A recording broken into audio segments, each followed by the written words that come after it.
Okay, guys, this is a look at MarkerJam 1.6. Let me just drag it in here. Here it is installed. All good. So MarkerJam, which used to be called Timeline Marker Groups, which isn't all that inspiring as a name, is a really useful, and it's actually really powerful. So I'm gonna have to show you a couple of things here so you understand that. Generally, we just use the M from here to create markers, right? Which is great. But oftentimes you'll have markers for cameras, markers for sections, markers for specific animations, and it gets really crowded. Like, so this might be like, say, like sections, and then I might zoom in and like have like other markers here for like a little animation feature I've got, and things start crossing over and you don't know what's what. So what MarkerJam allows us to do is it allows us to create groups of markers, which was his original name. So if you've got markers down here, we can save the current markers as a group. I'm just going to call it group 1. Okay. And now we've got group 1, and we can turn it off and we can turn it on, which is really cool. Now, I'll do some other markers here.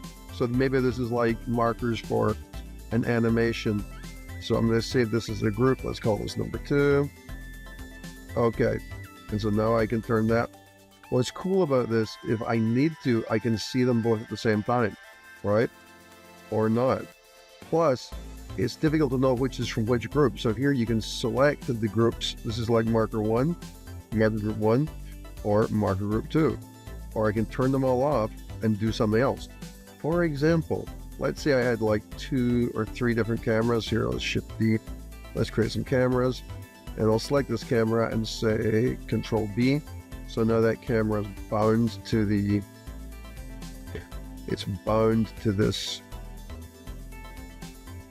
marker. And then I'll come in here, let's select this camera, Control B. But with this camera, I'll swivel around so we can tell it's like something else, right? And then we'll move over here, select this camera, the Control B. Oops, I'm gonna do it in the timeline.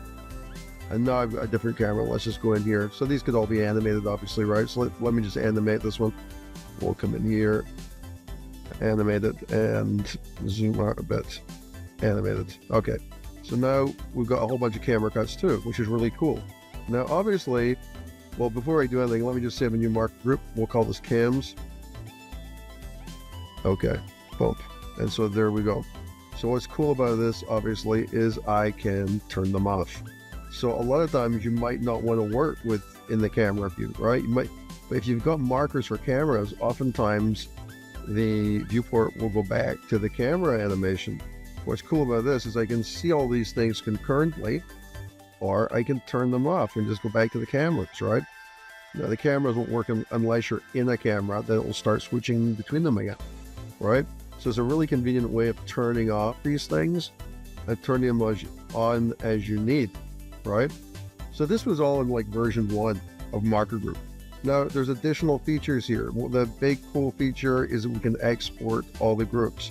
So you can export this as a JSON file.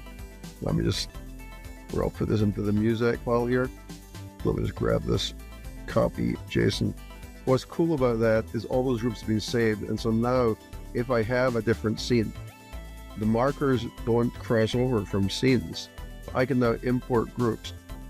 And okay, and now I can load the markers in from those scenes. Now there's a bit of overlap here between the load button and the I button, but you get the idea. Now, of course, the camera ones won't work here because we don't have any cameras here. But there's a bunch of ways you can deal with this. Obviously, you could just copy and paste them in here. But the way I like to work with them generally is I like to say object link and link objects to the scene. So now it's the same animation. They're literally the same camera. So if you change animation 1, it will change over here too. So now if I come over here, let's just make sure we're working. Let's see. And it's changing the cameras. Even though we don't have a cube here, you can see that that's working. And the other cool thing is obviously this works between scene files. So if you've got a completely new project, you can import this stuff and it works, which is awesome all by itself. So that would be really cool. Of course, one of the new features is that there's a whole bunch of places you might want to use mark, right? So actually, if we press Control Tab, we're into the graph editor. So we've got markers here too, which is really useful. And one of the more interesting places, for example, is the Dopesheet, where we've got markers, which might be really useful. But the other place where it's useful is Dopesheet. Right, Dopesheet. Here we go. In the action editor, we've got them in the shape key editor, and we've got them in the grease pencil editor. So now you get a way of like having the same markers in all of these areas. But one of the more interesting places, which is sort of less traditional maybe, is in the video edit. So these are also shared over in the video edit now. And that can be really useful. In particular, it's useful because one of the new features of MarkerJam is I've got this cool feature here, which is, let me just turn this off, which allows us to create rhythmical structures. So now I've got a little script. I'm thinking about including this in the plugin, but I've got a little script here under scripting, which just basically just sets some key. It gives me some After Effects style shortcuts in the timeline. So like in After Effects, you can press like, I'm using Alt arrow and it jumps 10 frames, or Control Alt and it does 5 frames. So what that does is it allows me to create markers every 10 frames. I can just press Alt mouse, right? So now I've got 5 markers with 10 frames. So let's create a new group. We'll call this Rhythm. Don't know how to spell that. Rhythm 1. Okay. Rhythm 1. So now we've got that attached. Now, one of the things here is in order to do this, MarkerJam is going to rename the markers with the group name. This makes this sort of advanced stuff more, makes it possible. So let me just select all of these now. Now, typically, this stuff's out here in this group. Now, what I'm going to do here is I'm going to move this. So you might think, okay, that group's changed, but if we load the group again, now see right now, if I turn this off and on, we're back here, right? Because we haven't replaced it. So if you want to replace it, you're going to press replace. And now, if we're to move back and turn it off and on, oh, it's over here, right? So it's got like a memory. The group's got a memory.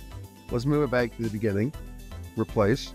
Now, if you press delete, it's going to delete the group, obviously, right? It's not going to delete the markers. If you want to delete the markers, you can just say clear timeline and it's free, but you can still load them back in, right? So this clear timeline is literally just turning off all the groups. Here's the cool part. If I move this now, I can save this as a new group. Let's call this Rhythm 2. Okay, and now I'm going to move up here. I'm going to call it Rhythm 3. Okay, so what's that done? What it's done is it's used the current position of the markers. Now, sometimes you have to turn these off and on. And so now what's happened is we've created a rhythmic structure. So this shows 10 frames and this is another 10 frames. Now, this would allow you to do such things as have like synchronized animation of exactly the same timing. Now, typically, if I'm doing motion graphics, I tend to work within 5-10 frame spaces generally for timing. But, you know, you might wonder, why is this important? Because it's not something which is done all that much in animation. But where it becomes really useful, potentially, is in video editing, because it's really common in video editing to use rhythmical styles, rhythmic cuts. So this is a great sort of guide which you might use in editing, right? So you might come in here, turn on the other one, and now you get a great way. You can select them, adjust, replace as you need, right? Oh, and it's all good. Now, I should say, I just made an error there. I just replaced Rhythm 2 with those markers, but I didn't replace them with those markers. These markers are highlighted, but all the markers are visible. Yeah? So the thing is, with great power comes great responsibility. Let's clear the timeline. So what's going to happen here is if I load this now, we're going to get all the markers because I replaced them with all the markers. Yeah? And so this can create confusion with this great power. So now if you come in here to rhythm 1, okay, there's 2 sets of markers in the same place. Now this is not bug, it's the design, right? Because it gives you a lot of power, but you got to be aware that you can sometimes, mess things up a little bit.